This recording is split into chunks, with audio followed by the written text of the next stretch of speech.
Let's move on to our second amateur, John. John is a club player, and when he pivots and turns his shoulders, he does a pretty nice job with this first fundamental. It's not the cleanest pivot and shoulder turn, but he has executed all the various elements necessary for this step. Done a good job turning his shoulders sideways. His feet, his pivot is a little bit ambiguous, but he has pivoted. And he's got both hands on the tennis racket as opposed to Lucien, who had released too soon. But I will say that on other forehands, John has released too soon. So this particular part of the pivot and shoulder turn is a little bit inconsistent. When John takes the racket back, he's got the same problem Lucien had, that pendulum backswing. That's going to interfere with the fifth fundamental. He's also loaded up the weight on both feet as opposed to his outside foot. He has done a nice job of turning his shoulder sideways and extending his non-hitting arm out across his body. But on other forehands we looked at, John didn't extend that other arm, so this particular part is a little bit inconsistent. Let's move on to the third fundamental.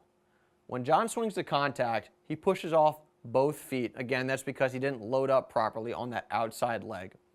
His body doesn't rotate fully. He's not facing the net at contact. He only turns a little bit. And because he's only turned a little bit, his swing with the arm and the racket is a little bit constricted. It's too much arm in there, and it's not the arm and the body turn working together. And if you look at him at contact, he's kind of shrugging. He looks like he's tight, like he's really muscling the ball. And again, that's because he doesn't have that shoulder turn in there to help his arm swing the racket forward. Now, if we pay attention to his non-hitting arm for a moment, you'll notice that if we go back to his preparation, first of all, he's got that arm out across the body. But then he brings it out of the way, but then it comes back, and he's bear hugging himself. And what that does is it constricts his shoulder turn. So one of the reasons he's not facing the net, that he doesn't get that full turn in there, is because the other arm is coming across the body, holding his shoulder sideways. And this motion, the bear hug, is very common at the club level, and it's why a lot of club players have way too much arm when they're swinging to hit the ball. If you add all this stuff up together, the fact that he's not pushing off his outside leg, the fact that he doesn't have enough rotation in there, and the lack of rotation is making his swing constricted, he's arming the ball, that moves the contact point back, and you can see he's kind of hitting the ball off of his front hip as opposed to out in front of his body, which is where all pros make contact with the ball. The follow-through is a function of what was going on prior to and at contact. And because John was doing a couple things wrong, it's going to make his follow-through a little bit awkward. And his follow-through looks a little bit uncomfortable. He's facing the net at the completion of the follow-through. He hasn't really extended out in the direction that he's hitting. He has a little bit, not a ton.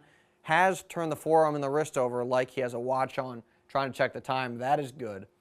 But that bear hug has made the whole motion look a little bit uncomfortable, like I said before. And so if he fixes the things he was doing prior to contact, if he swings properly, that's going to help him get that smooth motion on the follow-through. And finally, the fifth fundamental, John doesn't have that continuous swing path. That goes back to that pendulum motion he had in there when he was preparing to hit. So let's keep this train moving and compare John's forehand with Tommy Haas's. And here they are at the start of their motions. Both pivot and turn their shoulders. But remember back a minute ago where I said John's pivot was a little bit ambiguous. Well, there's nothing ambiguous about Tommy's pivot. Tommy executes this fundamental and every other fundamental very deliberately. You can see clearly he's pivoted and turned his shoulders. John, the quality of the execution isn't quite there. So it's not just a matter of doing the fundamentals, it's how well do you do them. The better you do them, the better your forehand's going to be. So let's watch these two guys execute the second fundamental, and we'll freeze it right here. We'll start with Tommy. All the weight is on that outside leg. Knees bent, you can see it's all there. His racket's all the way back, body's of course completely sideways, and his non-hitting arm is extended straight across his body. Great extension with that left arm. Let's transition to John. Well, his preparation is a little bit more ambiguous. What do I mean by that? Well, how is his weight distributed? It looks like most of the weight is on his outside leg, but you can't really tell. You look at how Tommy's got all the weight on the outside leg, and you go back to John, well, there's a stark difference there. John just hasn't really emphasized getting all the weight on that outside leg. John's racket is all the way back, but again, he had that pendulum backswing, so he's not going to be able to trace out that C. And if we look at his non-hitting arm, it is sort of extended out across his body, but it's pretty low, and you compare how he's extended his arm to how Tommy has extended his arm, there's an obvious difference. So you could say that John has done most of the fundamentals, but he has certainly not done them as well as Tommy has. Again, Tommy, it is absolutely clear that he has all the necessary elements for fundamental number 3, and to go back to that word ambiguous, it is way less clear that John has executed all the necessary things to complete his preparation. When we watch these guys swing forward, let's first focus our attention on the feet. Tommy had done a great job loading up on that outside leg, so he can really push off when he swings.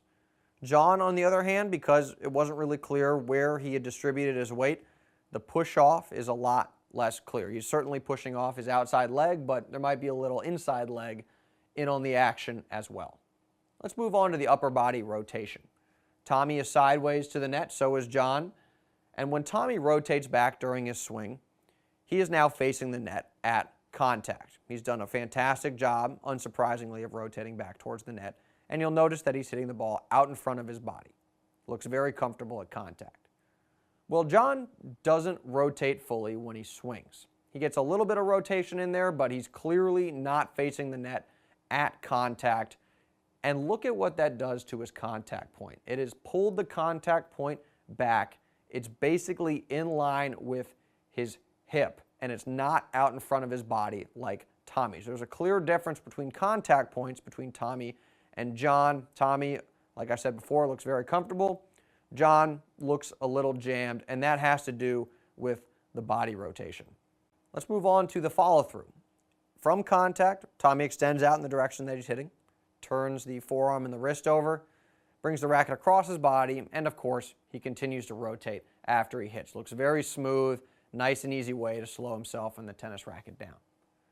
Well, John, because his contact point was a little off, it's going to make it difficult to decelerate in a comfortable way. He kind of extends out in the direction that he's hitting, but he doesn't really extend out like Tommy is. He could use some more extension on that.